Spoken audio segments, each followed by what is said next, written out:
Hello, some viewers. How are you all? Welcome back to another video. Guys, in this video, we are going to discuss how we can disable double click to install and enable assistive touch in an iPhone. As you can see here, double click to install, it is showing you to click it. But how can we disable that? Open the settings, click on accessibility and then click on touch and then click on assistive touch. Okay, let's see the steps. Click on accessibility, click on touch, click on assistive touch. The first one, scroll down, confirm with assistive touch, enable it. Okay, now if you are set up to use assistive touch, click on continue. Now you have to perform a double click to make sure that it is confirmed.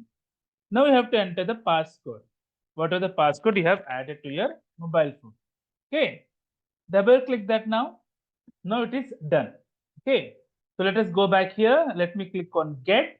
Now it will ask you to confirm assistive touch. Hope you all like the video, guys. If you like the video, please click on like. If you're a new viewer, please click on subscribe.